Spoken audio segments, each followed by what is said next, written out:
Hello everybody, welcome to our channel. ఈరోజు పెసర గుళ్ళు ఉంటాయి కదండి, పెసలతో కూర ఎలా చేసుకోవాలో చూద్దాం. దానికి కావాల్సింది చూద్దాం. ముందుగా ఒక 1/3 కప్పు ఏం చేస్తారంటే కొబ్బరిని తురుము పెట్టుకోండి. ఎండు కొబ్బరిని ఒక కుక్కర్లో నీళ్లు పోసుకొని దాంట్లో కొంచెం ఉప్పు వేసుకొని పొయ్యి మీద పెట్టేసి, మన పెసలు ఉన్నాయి కదండి, కాస్త నానపెట్టుకోపోయినైనా శుభ్రంగా కడుక్కొని ఒక 2 కప్స్ పెసల్ని వేసుకొని దాంట్లో ఉడికించుకుందామండి. ఓన్లీ 1 విజిలేనండి. ఇప్పుడు మనం దీనికి కావాల్సిన ఇంగ్రీడియంట్స్ ఏంటో కూడా చూద్దాం. దానికి మసాలాకు కావాల్సినవి ఇది ఉడుకుతూ ఉంటుంది, అందులో మనం మసాలా రెడీ చేసుకుందాం. అవన్నిటిని మీకు ఫాస్ట్గా చెప్తానండి. ముందరగా ఏంటి అంటే, ఇవన్నీ లిస్ట్ కూడా వెనక పెడతాను, లేదంటే ఇక్కడైనా చూడండి మీరు. ముందుగా ఏంటి అంటే ధనియాలు, చెక్క, లవంగాలు, యాలకులు, అనాస పువ్వు, కొంచెం గసగసాలు, కొంచెం కొబ్బరి తీసుకోండి. కొంచెం బిర్యానీ కల్పాసి అని ఉంటుంది, అది కూడా తీసుకోండి. అవన్నీ పక్కన పెట్టుకొని మీరు ఉల్లిపాయలు, పచ్చిమిరకాయలు అవన్నీ కోసుకోవాలండి. ఉల్లిపాయ, పచ్చిమిరకాయ, టొమాటో అవన్నీ కోసుకోండి. టమాటాని మాత్రం ప్యూరేలాగా చేసుకోండి, మిక్సీలో వేసుకొని. సో 1 కప్పు ఉల్లిపాయలు తీసుకున్నాను. అట్లానే 3 to 4 టమాటాస్ తీసుకొని వాటిని మిక్సీలో వేసుకొని ప్యూరే చేసుకుంటున్నాను. ఈలోపు ఏం చేద్దామంటే, మనం చిన్న ఒక ప్యాన్ పెట్టుకొని ఆ ప్యాన్లో ఒక 1/3 కప్పు వచ్చేసి నువ్వులు తీసుకొని వాటిని కొంచెం దోరగా వేయించుకోవాలి.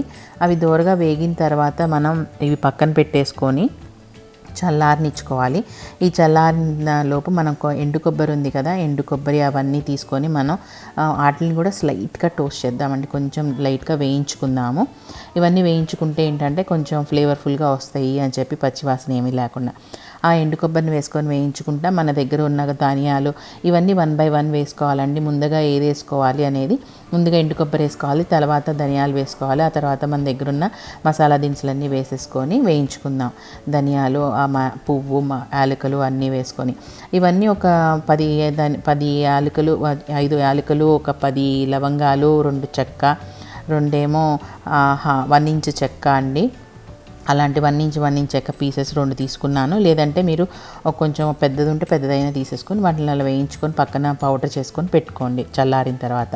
ఇప్పుడు ఇంకో ప్యాన్ పెట్టుకొని దాంట్లో ఒక 2 teaspoons ఆయిల్ వేసుకొని దాంట్లో జీలకర్ర, ఆవాలు వేసుకొని కొంచెం తాలింపు వేగిన తర్వాత కరివేపాకు ఉంటే కరివేపాకు వేసుకొని, ఇంగువ కూడా వేసుకొని మనం దీన్ని కొంచెం వేగనిచ్చిన తర్వాత, తాలింపు వేగిన తర్వాత మనం దీంట్లో ఉల్లిపాయలు వేసేసుకోవాలండి. ఉల్లిపాయలు వేసి వాటిలో పసుపు వేసి కొంచెం దోరగా వేయించుకుందాం.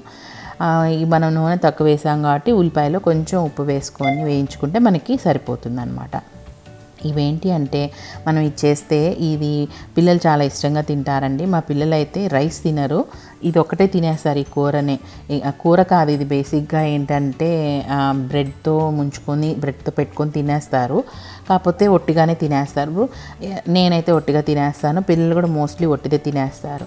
సో పసుపు, ఉప్పు వేసుకొని కొంచెం కలిపేసుకున్న తర్వాత దూరగా వేయించేసుకొని మనం ఇక 1 by 1 ఇంగ్రీడియంట్స్ అన్నీ మనం పౌడర్ చేసి పెట్టుకున్నవన్నీ వేసుకోవాలి. ఇది కొంచెం వేగిన తర్వాత దీంట్లో టొమాటో మనం ఆల్రెడీ మిక్సీ వేసుకొని ప్యూరే చేసుకున్నాం కదండి, ఆ టొమాటో ప్యూరే వేసేసుకొని కొంచెం వేగనిస్తే టొమాటోలో ఉన్న పచ్చి వాసన కూడా పోతుంది. ఇది పిల్లలకి ఇలా చేసి పెడుతుంటే వెరైటీగా ఉంటుంది, తినడానికి ఇష్టపడతారు. ఇష్టపడని పిల్లలు ఎవరైనా ఉంటే కూడా దీన్ని చూస్తే ఇష్టపడతారండి. బ్రెడ్ కూడా ఇచ్చేసారంటే దానిలో ముంచుకొని తినేస్తారు. సో ఇది ఏంటంటే ఇప్పుడు మనకి ఈవినింగ్ టైం స్నాక్గా కూడా తీసుకోవచ్చు. దీనిపైన ఇలా చేసుకొని దీనిపైన సేవ్ అవన్నీ ఉంటాయి కదా, అవన్నీ వేసుకోవచ్చు. నేను కొంచెం జింజర్ గార్లిక్ పేస్ట్ కూడా వేసాను. జింజర్ గార్లిక్ పేస్ట్ని కూడా కొంచెం వేగిన తర్వాత ఒక 1 teaspoon జింజర్ గార్లిక్ పేస్ట్ వేసానండి. ఇప్పుడు మన టమాటా ప్యూరే వేసేసుకొని ఆ టమాటా ప్యూరేని కూడా బాగా కలిపేసుకొని అది వేగిన తర్వాత మీరు కొంచెం ఏం చేస్తారంటే ఉప్పు, కారం మీరు అన్నీ చూసుకోవాలండి. మీకు ఎంత సరిపడా అంత వేసుకోండి. మేమైతే ఉప్పు తక్కువ, కారం ఎక్కువ వేసుకుంటాం కొంచెం.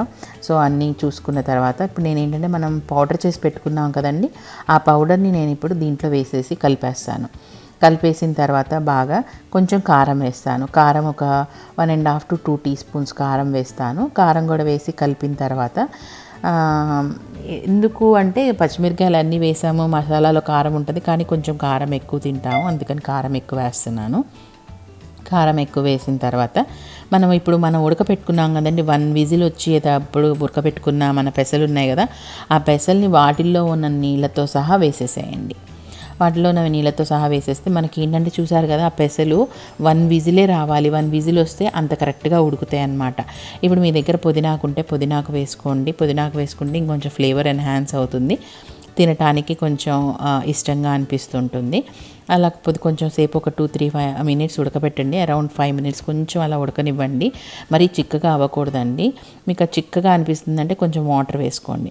అలా కొంచెం ఒక 5 మినిట్స్ ఉడికిన తర్వాత మీరు ఇంకొకసారి మీకు అన్నీ సరిపోయినాయో లేదో ఒకసారి చెక్ చేసుకొని, ఏమి సరిపడలేదో అవన్నీ ఉప్పు సరిపోతే ఆ ఉప్పు వేసుకొని ఒకసారి టేస్ట్ చూసుకున్న తర్వాత ఫైనల్గా ఏంటి అంటే మనం కొత్తిమీర వేసేసుకొని కొంచెం ఒక 1 మినిట్ అలా కొత్తిమీరని మనం అది కూడా కొంచెం వేడికి తగలనియాలి.